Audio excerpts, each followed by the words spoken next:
Have you ever wondered why you have to make Jesus Lord and King and not just Savior? Like a lot of times as humans, when we encounter this idea, it can feel like God is being overbearing, like he's holding salvation behind a paywall and we have to give up our autonomy in order to get it. But this couldn't be further from the truth. God doesn't need anything from us. You have to remember, this is the God of the universe. If he wanted our subjugation or submission, he could simply put us in a time prison that makes us feel like we've been there for 1 billion years when it's actually only been 1 second.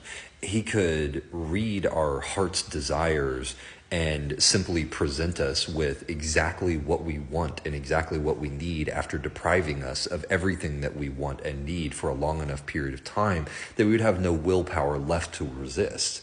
And so if God doesn't actually need anything from us and anything that he could possibly want from us, he could easily extract from us. The question becomes, then why do we need a king?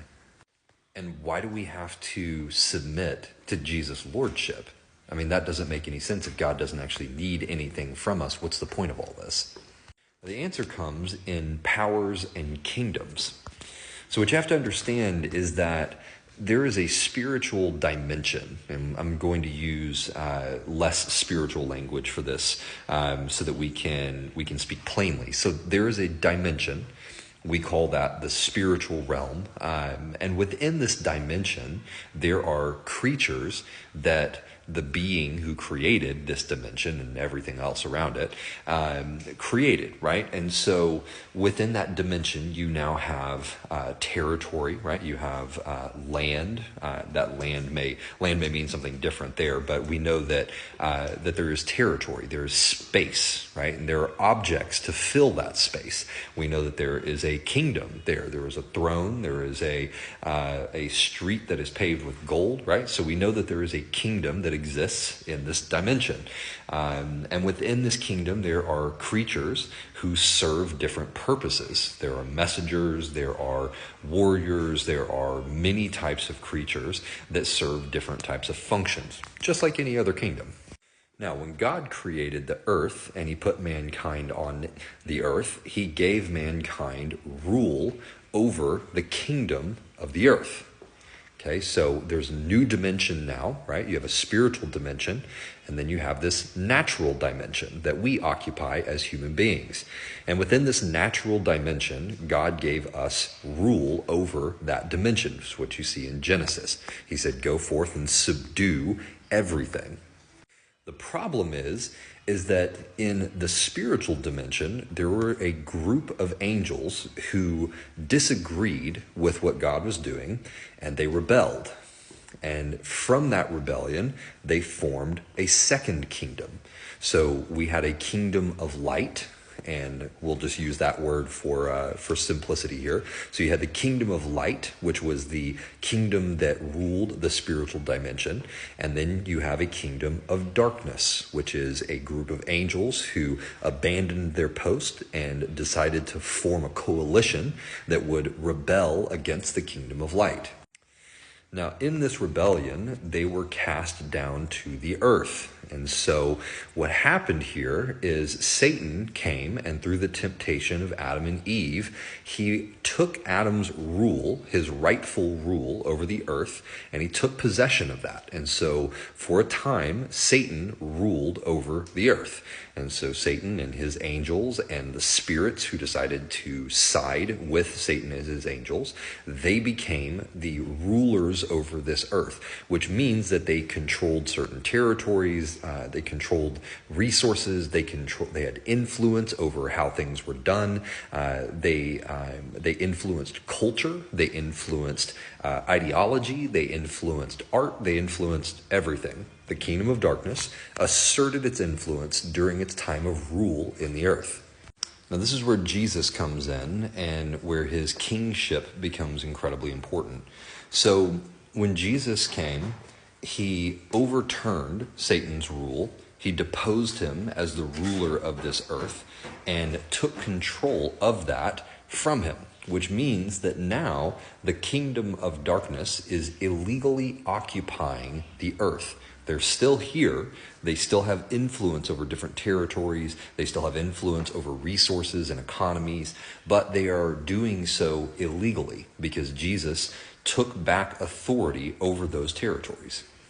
Okay, so with that as framework, then the question becomes, why do we need to make Jesus Lord of our life? And the answer is simply this.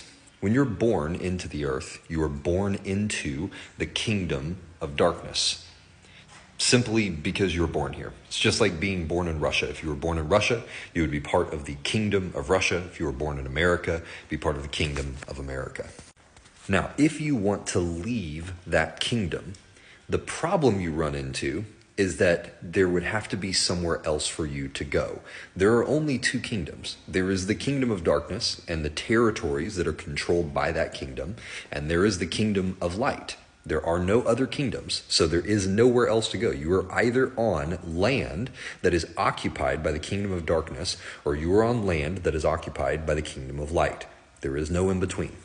So, if you decided that you wanted to abandon the kingdom of darkness and enter into the kingdom of light, you would require somebody who has both the authority and the power and the legal right to make you a citizen of that kingdom so that you could stay there. Otherwise, if you illegally crossed the border, you would be thrown back into the kingdom of darkness because you don't have the right to be there.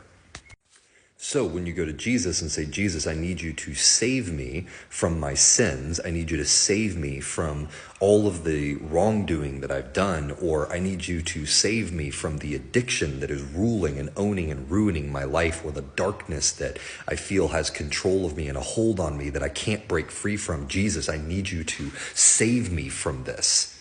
He will save you from that.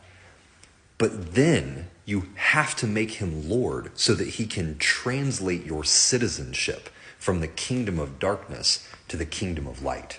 You see, because otherwise, if he saves you in that moment, but he doesn't translate your citizenship from the kingdom of darkness to the kingdom of light, then you'll simply find yourself staying there until you run out of resources and once again return to the behaviors and the addictions and the things that held you captive, because you can't leave the territory where everything that you need is controlled behind a paywall of sin. You see, all of this has to do with power. And the thing is that as human beings, we lack the power to save ourselves or to even form our own kingdom, because our enemy, who is the kingdom of darkness, is far superior to us in every possible way. They are faster, smarter, more capable, more powerful, have been around a lot longer. There's nothing that we can do to combat the demonic and the forces of darkness that exist in this realm, if for no other reason than we simply can't see them. And even if we could, as in our human form without any type of power, we are completely at their mercy. And the same is true of the kingdom of light. I mean, we have nothing to offer the kingdom of light outside of the spirit that God has placed inside of us. So the matter of making Jesus the king and giving him authority over our life has nothing to do with him asserting control or dominance over us, and everything to do with providing him with the legal authority to take control of our life and translate us from being citizens of darkness into citizens of light. The greatest trick that Satan ever played was making us think that there was a neutral ground, making us believe that there's not a kingdom of darkness or a kingdom of light, or if there is, we can live in the middle and we don't have to choose one or the other. The reality is there are only two. You're either in the kingdom of darkness or you're a citizen of the kingdom of light.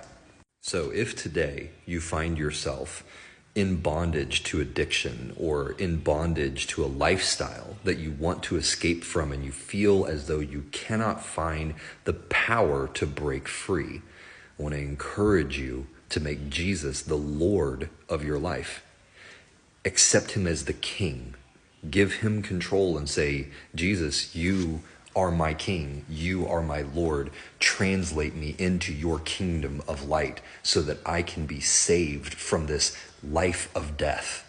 I promise you, if you do that, you will find nothing more powerful to help you move forward from the things that have held you back and held you in darkness.